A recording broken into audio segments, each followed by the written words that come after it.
Hello everyone, welcome to GGN. Today is Tuesday, December 4th, 2012, and I'm going to start here with Syria, and I'm going to cover the Middle East in this news report today. All the headlines and links will be in YouTube's video description. And so the first one I have is Assad may use chemical weapons against militants, Obama surmises. Also, Syria and Assad are being threatened by Hillary Clinton as well, so putting on the pressure on Syria. So does it mean that they're a big danger? No, it just means that, like I said, they're following a playbook, the globalists, to basically get a regime change going. So now they're using the chemical weapons linked to possibly Hezbollah or getting in the hands of Al-Qaeda and terrorists, the same people that they're funding, and carrying out all kinds of atrocities that we'll get into later.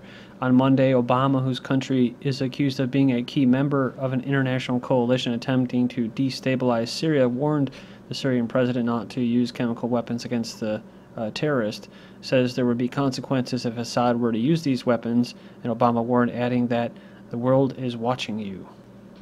Quote, the use of chemical weapons is and would be totally unacceptable. If you make the tragic mistake of using these weapons, there will be consequences and you will be held accountable. So, but it doesn't really, like I said, it doesn't really matter whether they use them or they move them to get them out of the hands of the terrorists. They'll be considered an act of hostility. So, the U.S. repeats Syrian chemical weapons warnings. U.S. repeats the same tired, desperate accusations that the Syrian army is preparing to use chemical weapons. And goes on here in its citing intelligence reports that the Damascus government is preparing such munitions for possible use, yet no evidence was provided, nor any reasonable explanation as to why the Syrian government would deploy such weapons when, after over 2 years, the majority of the Syrian people still stand behind the government, while the terrorist forces are flooding over Syria's borders, have been faced with constant tactical and strategic defeat. And the mainstream media is also, it says here, preparing to preempt the inevitability that Libya's chemical arsenal has also found its way into Syria as well. Of course, you know, we all know that Libya is a result of NATO intervention. So, I guess the one thing that we can look forward to or predict in our little crystal ball here, just based on history, right, and a pattern, is that once they take Assad out and they get the regime change and they create instability and the terrorists make it so bad there that nobody wants to live or do commerce there, that eventually these chemical weapons will then be funneled out of Syria and into the next country that they want to take over, say Iran or Jordan or Lebanon or Yemen. Somehow these chemical weapons from Syria will now all of a sudden find their way into that country, along with Al-Qaeda, their own little proxy terrorist task force for regime changes. The accusations were printed in the Washington Post article. Obama warned Syria amid rising concerns over their chemical weapons, but despite the insinuations, including the disclaimer emphasis added, Syria is thought to have several hundred surface-to-air ballistic missiles capable of carrying chemical warheads. Other nations thought to have weapons of WMDs included Iraq, which in hindsight, after the 10-year war and occupation following years of these sanctions, leaving millions dead, turned out not to, in fact, have such weapons. Here's the kicker, though. Conversely, NATO's proxy forces, as I was talking about, operating in Syria, possess both the means and motivation to carry out chemical attacks, therefore blaming Syria's government and granting the West the impetus needed to intervene more directly. It says Libya's arsenal has fallen into the hands of sectarian extremists with NATO assistance last year, and the culmination of efforts to overthrow North African nation of Libya. Since then, the Libyan terrorists or militants, led by commanders of Al-Qaeda's Libyan Islamic Fighting Group, have armed sectarian extremists across the Arab world as far west as Mali and to as far east as Syria. So the NATO-backed terrorists do have the means. In addition, this is what I was going to cover, but it's included in this article, to small arms, heavier weapons are also making their way to the extensive network. That network is pretty long, like I said, and vast and pretty set. They call it, you know, that's the rat lines that these mercenaries and terrorists go from country to country and restock, resupply, recruit, and train. Syria says would not use chemical weapons against its people, so they really don't have any motivation to do this. Syria would not use chemical weapons if they had them. It said in response to the statements of the American Secretary of State Clinton, who warned Syria against using these such weapons, Syria has stressed repeatedly that it will not use these types of weapons if they were available under any circumstances against its people. All right, so that kind of sets the backdrop for the rest of this video. Most Britons reject Syria intervention. This is from December 4th, 2012. A new survey has revealed that 7 out of 10 people in the UK do not approve of an intervention in Syria after Britain's highest-ranking military officer suggested an attack on the Middle Eastern country. But they're not the only country. Just like Libya, most people in America and in Europe did not want to intervene and get a regime change there in Libya with Gaddafi, but they did it anyways. NATO and the UK and the US and France. Public opinion survey, Syrians reject violence and outside intervention. So it says here, a major blow to foreign intervention in Syria from November 4th, 2012. Just published results from the independent public opinion survey indicating that the Syrian people overwhelmingly reject the Turkish government's policies towards their country. 65% surveyed regard the Turkish government as very unfriendly or hostile, with only 60% characterizing it as friendly. This is the Syrian people, you know, and all the people that want the regime change are mostly terrorists. See, that's the problem. This is what I'm going to prove in these reports today, is that wherever these Al-Qaeda, wherever there's semi-grassroots, and I stress semi-grassroots protests, like during the Arab Spring, most of them were engineered, and most of them were the results of high prices that, like I said, the globalists, when they want to get crisis, they just turn the dials, and they can do that with their rigged economy. But the thing is wherever there's peaceful protest, there will all of a sudden be these extremists that will infiltrate and overtake it and co-opt it, like they will probably in Egypt and like they did in Egypt. And that's the problem, and that's how you know that the whole crisis was being engineered to begin with. So it's an actual a process or a system, a formula. You know, you say, oh, there's humanitarian issues going up, people are dying, we need to stop the violence. Then they and this is after they've already provoked and engineered these uprisings and stuff like that through the media and lies and whatever. And then they say, something must be done. And so then all of a sudden, all these terrorists start coming in there and killing all these innocent people. And it gets worse, and the violence never stops. So they keep doing it, and they keep funding these terrorists to kill people, and at the same time saying the violence must stop until they get what they want, which is basically intervening in their politics and changing their leadership. And they're very slick with it, too, because like I said, this is all done by private think tanks and very intelligent people that have a lot of money and have a lot of ties to energy companies.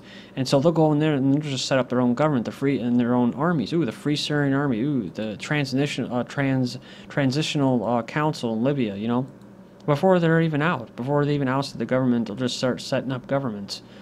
Syria's internet outage and future of information warfare from December 1st says it's not Syria's government that didn't prepare for war. They perhaps simply prepared for the wrong kind of war.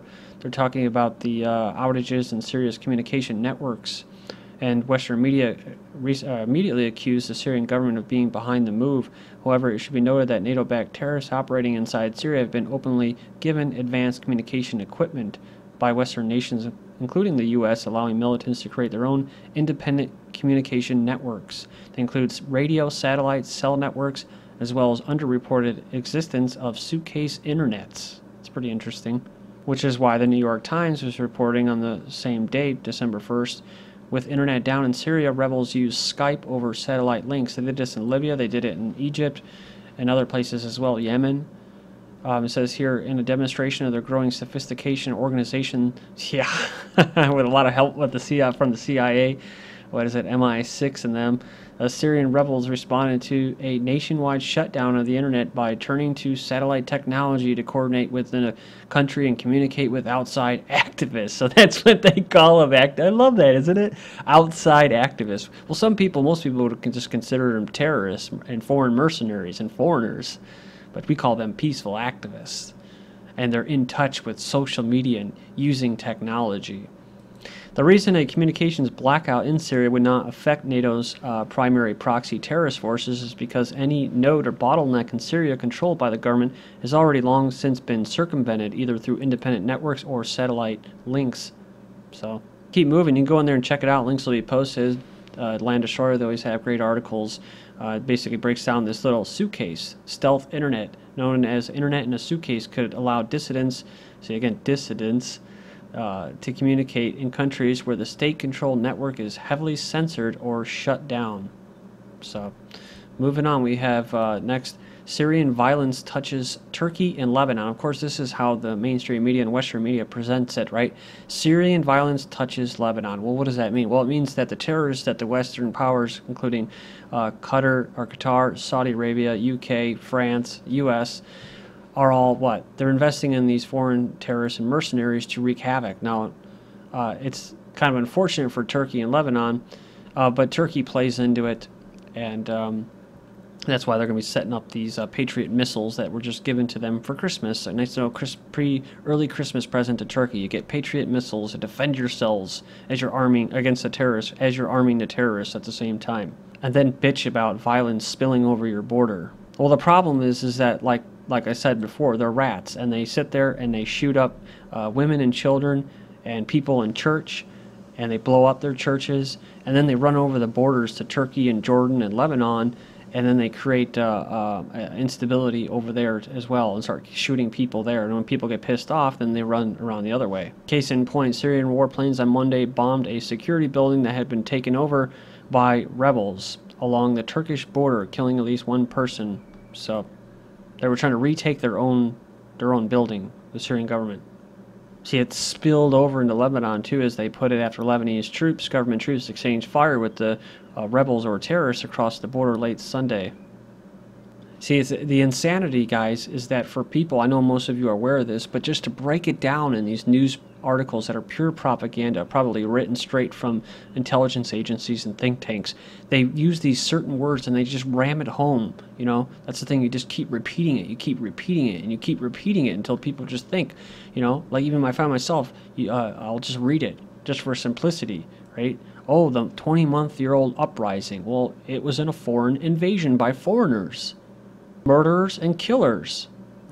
Not peaceful activists. Saudis hold weapons back from Syrian rebels. U.S. discourages such support. So usually when they say that, that means that they're actually doing the opposite. So this is from October 2012.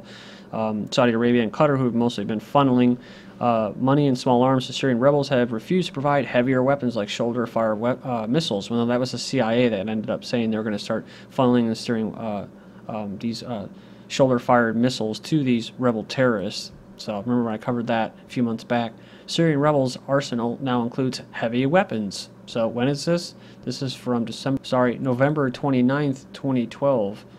It says that rebels who have laid siege to a Syrian army base near Mayadin, in other words, terrorists who attacked a sovereign country's government army base in southeastern Syria, have made mortar attacks a regular part of the routine. That's right. Remember when those Turkish citizens got killed?